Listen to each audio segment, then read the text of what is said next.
ஸ்ரீராமன். ஸ்ரீராமனின் சிற்றன்னை கைகேயி. கைகேயின் சூழ்ச்சியால் ஸ்ரீராமன் வனவாசம் சென்றுவிட துயரத்தில் உறக்கமின்றி கவலையில் படுத்த படுக்கையானார் தசரதன். ராமனின் தாய் கௌசல்யா தன் கணவர் தசரதனின் அருகில் வந்தாள். தாங்கள் இப்படி உறக்கமின்றி நிம்மதி இழந்திருந்தால் நாளுக்கு நாள் தங்கள் உடல்நிலை மோசமாகிவிடும்.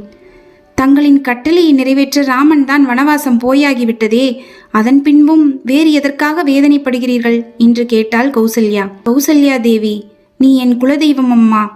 என் முதல் மனைவி நீ. பட்டத்து ராணியான உனக்கே சகல மரியாதைகளும் கிடைக்க வேண்டும். இருந்தாலும் என் மகன் ராமனுக்கு முடிசூட்டாமல் ஏன் வனவாசம் அனுப்பினீர்கள் என்று ஒரு வார்த்தை கூட நீ என்னிடம் கேட்கவில்லையே.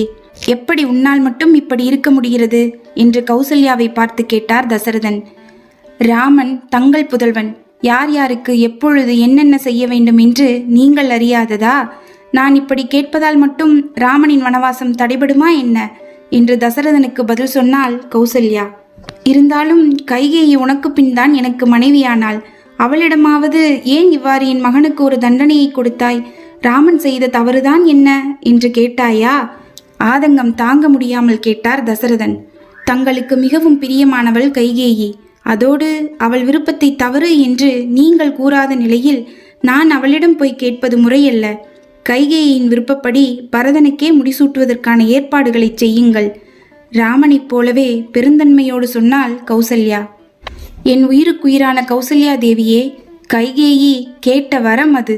ஆனால் என் கரங்களால் பரதனுக்கு முடிசூட்டு விழா நடத்த மாட்டேன். அது மட்டுமல்ல, என் மரணத்திற்கு பின்பும் ஈமச்சடங்குகளை பரதன் நடத்தக்கூடாது என்கிற என் விருப்பத்தையும் கூறிவிடுகிறேன் என்று கோபமாக பேசினார் தசரத மகாராஜா. தங்களுக்கு ஒன்றும் இல்லை, நீங்கள் நன்றாக இருப்பீர்கள், மனதை திடமாக்கிக் கொள்ளுங்கள் என்று அவருக்கு ஆறுதல் சொன்னாள் கௌசல்யா. அவள் எவ்வளவோ ஆறுதல் சொல்லியும் தசரதனின் மனம் ஆறவில்லை. கௌசல்யா, என் முடிவு எனக்கு தெரியும். இது எனக்கு கிடைத்த சாபம். நான் செய்த பாவத்தின் விளைவை அனுபவிக்கும் நேரம் வந்துவிட்டது.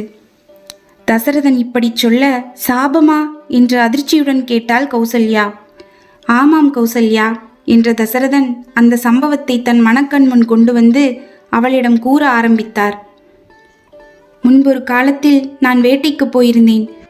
சரையு நதிக்கரையின் காட்டுப்பகுதிக்குள் நான் போய்க் கொண்டிருந்த போது புலி ஒன்று தண்ணீர் குடிக்கும் சத்தம் கேட்டது. அந்த சத்தம் வந்த இடம் நோக்கி அம்பை எய்தினேன். அம்பு பாய்ந்ததும் அம்மா என்று அலறும் சத்தம் கேட்டது. பதறிப்போய் பார்த்தேன். அங்கு மண்குடத்தில் தண்ணீர் சேகரிக்க வந்த ஒரு வாலிபன் நான் எய்த அம்பு பட்டு துடிதுடித்துக் கொண்டிருந்தான். நான் அவன் நினைத்தால் எனக்கு கவலையாக இருக்கிறது. இந்த குளத்தில் உள்ள தண்ணீரை என் தாய் தந்தைக்கு எடுத்துச் செல்லுங்கள், பாவம் அவர்கள் தாகத்தில் தவித்துக் கொண்டிருப்பார்கள் என்று கூறி தன் உயிரை விட்டான் அந்த இளைஞன். அநியாயமாக புலி என்று நினைத்து ஒரு இளைஞனை கொன்று விட்டேனே என்று எண்ணி துடிதுடித்து போனேன். அந்த இளைஞன் உயிரை விடும்போது எனக்கு அளித்த கட்டளையை நிறைவேற்ற தண்ணீர் குடத்துடன் அவன் காட்டிய திசையில் நடந்தேன். சற்று தொலைவில் கண் தெரியாத கணவனும் மனைவியும் வயோதிக தோற்றத்துடன் காட்சியளித்தனர். நான் வரும் சத்தம் கேட்டதும், மகனே, தண்ணீர் கொண்டு வந்து விட்டாயா என்று தாய் கேட்டாள். சில நிமிடங்கள் என்னால் எதுவும் பேச முடியவில்லை. அம்மா, நான் தங்கள் மகன் அல்ல என்று நான் கூற, அப்படியானால் தாங்கள் யார் என்று அவர்கள் கேட்டார்கள். நான் இந்த நாட்டை ஆளும் சக்கரவர்த்தி தசரதன் என்று கூற, பார்வையிழந்த தாயும் தகப்பனும் உள்ளம் குளிர்ந்து போனார்கள். இந்த நாட்டை ஆளும் தசரத சக்கரவர்த்தியா எங்களை தேடி வந்திருப்பது? இது எங்களுக்கு கிடைத்த பாக்கியம் அல்லவா? என் மகன் தண்ணீர் கொண்டு வர நதிக்கரைக்கு சென்றிருக்கிறான். அவனும் வந்து தங்களை தரிசிக்கட்டும் என்றார் இளைஞனின் தந்தை. இதை தங்களிடம் எப்படி சொல்வேன்? தங்கள் மகன் இனிமேல் வரமாட்டான் என்று தயக்கத்தோடும் வருத்தத்தோடும் நான் அவர்களிடம் சொன்னேன். ஏன் அப்படி கூறுகிறீர்கள் என்று பதற்றத்தோடு கேட்டாள் தாய். உங்கள் மகன் இறந்து விட்டான் என்றேன் நான். இதை கேட்ட அந்த தாயும் தந்தையும் துடிதுடித்து போனார்கள், அழுது புரண்டார்கள். அரசனே, என் மகன் எவ்வாறு இறந்தான் என்று அந்த தந்தை என்னிடம் கேட்டார். என்னால் தான் இறந்தான். தங்கள் மகன் என்று தெரியாமல் ஒரு கொடிய மிருகம் என்று நினைத்து புதரின் மறைவில் நின்று அம்பு எய்திவிட்டேன். அதனால் அவனுக்கு மரணம் நிகழ்ந்து விட்டது. தங்களுக்கு என்ன செய்ய வேண்டும் என்று கட்டளையிடுங்கள். நடந்த சம்பவத்திற்கு மன்னிப்பு கேட்டுக்கொள்கிறேன் என்றேன் நான். சக்கரவர்த்தியே, எங்களுக்கு பார்வை இல்லை. பார்வையாக எங்களோடு இருந்தது எங்கள் மகன்தான். அப்படிப்பட்டவனை கொன்றுவிட்டீர்களே. இந்த வேதனைக்கு ஈடு பொன்னோ பொருளோ அல்ல. எங்கள் மகனை இழந்து நாங்கள் வருந்துவதைப் போல் ஒரு காலத்தில் நீங்களும் உங்கள் மகனை பிரிந்து வாடுவீர்கள். அதனால் உங்களுக்கு மரணம் நேரிடும் என்று கூறி இருவரும் அந்த நொடியே உயிரை விட்டார்கள்.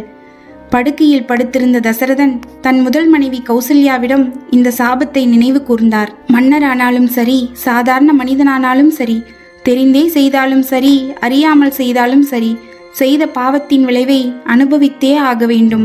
அந்த பார்வையற்ற தம்பதியினரின் சாபம் இப்போது பழித்து விட்டது. என் மகன் ராமனின் பிரிவை என்னால் துளியும் தாங்க இயலவில்லை என்று கூறி மாண்டு போனார் தசரதன். எத்தனையோ நல்ல காரியங்கள் செஞ்சிருக்கலாம். ஆனா சின்னதா ஒரு பாவம் செய்தாலும் அதன் பலனை அனுபவித்தே ஆக வேண்டும். நான் தான் எவ்வளவு நல்லது பண்ணியிருக்கேனே, இது சின்ன விஷயம்தானே, அதுக்கும் இதுக்கும் சரியா போச்சு அப்படின்னு கூட்டி கழிச்சு பார்க்குற கணக்கில்லைங்க இது. இது பாவக்கணக்கு. விதைத்ததை அறுத்தே ஆக வேண்டும்.